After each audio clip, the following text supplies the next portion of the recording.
Hello guys, കഴിഞ്ഞ day Carrefour പോയപ്പോൾ ഞാൻ നിങ്ങളോട് പറഞ്ഞില്ലേ ഇതിൻ്റെ ഒരു ഡീറ്റെയിൽ വീഡിയോ ചെയ്യാമെന്ന്. അതല്ല, പൊതുവേ ഒരു അപശ്രുതിയുണ്ട്, ഞാൻ പെൺപിള്ളേർക്ക് ഇഷ്ടമുള്ള കാര്യങ്ങൾ മാത്രമാണ് ചെയ്യണതെന്ന്. എന്നാൽ പരാതി കൂടെ തീർത്തോളാം.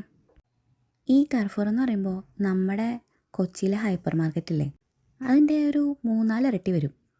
അതിലിതാ ഈ സെക്ഷനും പെടും കേട്ടോ. ഇവിടെ ഓരോന്നും പല കുപ്പികളിലും പല നിറത്തിലൊക്കെ അടുക്കി വെച്ചേക്കുന്ന കാണാൻ തന്നെ നല്ല ഭംഗിയാട്ടോ. ഈ ഒരു ഏരിയയിൽ എപ്പോഴും അത്യാവശ്യം നല്ല തിരക്കും ഉണ്ടാവും. ഇന്നെന്തോ വീഡിയോ എടുക്കാനുള്ളൊരു അവസരം കിട്ടി ഞങ്ങൾക്ക്. ഇതിൻ്റെയൊക്കെ ക്വാളിറ്റി എന്താണെന്നോ ടേസ്റ്റ് എന്താണെന്നോ ഇതിൽ ഏതാ നല്ലതെന്നോ എനിക്ക് വലിയ പിടിയൊന്നുമില്ല. അത് നിങ്ങൾക്കറിയാമെന്നുണ്ടെങ്കിൽ നിങ്ങൾ കമൻറ്റ് ചെയ്യാം കേട്ടോ. നിങ്ങൾക്ക് ഇതിൽ ഏറ്റവും ഇഷ്ടപ്പെട്ട സാധനം ഏതാണെന്ന് കമൻറ്റ് ചെയ്യാം. കമൻറ്റ് ചെയ്യുന്ന എൻ്റെ അനിയന്മാരോടും മാമന്മാരോടും ഫ്രണ്ട്സിനോടുമാണ്. ഇതൊന്നും ഞാൻ കൊണ്ടുവരുന്നത് നിങ്ങളാരും പ്രതീക്ഷിക്കേണ്ട. മദ്യപാനം ആരോഗ്യത്തിന് ഹാനികരം. ഡിസ്ക്ലൈമർ ആദ്യം തന്നെ ഇട്ടേക്കാം. ഏത് അതല്ലേ നമുക്ക് സേഫ്. കറക്റ്റ് ഡീറ്റെയിൽസ് എന്താണെന്നോ വില എന്താണെന്നൊക്കെ നിങ്ങൾക്ക് അനന്തനോട് കൃത്യമായിട്ട് വയ്ക്കാം. അവനിതിൻ്റെ എല്ലാത്തിൻ്റെയും ഡീറ്റെയിൽസ് നല്ല അടിപൊളിയായിട്ട് പറഞ്ഞുതരും. ഇവിടെ ബിയറിൻ്റെയൊക്കെ തന്നെ ഒരു കൂമ്പാറുണ്ട് കേട്ടോ. നമ്മുടെ നാട്ടിൽ മറ്റേ ഓഫറിനൊക്കെ ഇടില്ലേ, അതേപോലെ ഒരു ബാസ്ക്കറ്റിലാക്കിയിട്ട് ഇങ്ങനെ ഇട്ടിട്ടുണ്ട്. അത് ഓരോന്നും വേണ്ടവർക്ക് എടുക്കാനായിരിക്കും. ഇവിടെ ആൾക്കാർ ഓരോന്നും വാങ്ങിക്കണേ കണ്ടിട്ടേ ഇല്ല.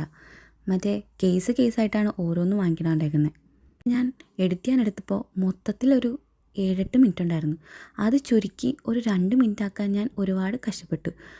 ഇതിൽ എന്തൊക്കെയോ നല്ലതൊക്കെ മിസ്സായിട്ടുണ്ടെന്നാണ് എനിക്ക് തോന്നുന്നത്. ഈ വീഡിയോയിൽ നിങ്ങൾക്ക് ഇഷ്ടപ്പെട്ട സാധനം ഇല്ലയെന്നുണ്ടെങ്കിൽ അത് ഏതാണെന്ന് കമൻറ്റ് ചെയ്യാം കേട്ടോ. അപ്പോൾ അത്രേ ഉള്ളൂ ഇന്നത്തെ വീഡിയോ. ഇഷ്ടപ്പെട്ടിട്ടുണ്ടെങ്കിൽ ലൈക്ക്, ഷെയർ ആൻഡ് സബ്സ്ക്രൈബ്. കൂടുതൽ വീഡിയോസായിട്ട് ഇനി ഞാൻ അടുത്ത ദിവസം വരാം. അപ്പോൾ ഓക്കെ, ബൈ.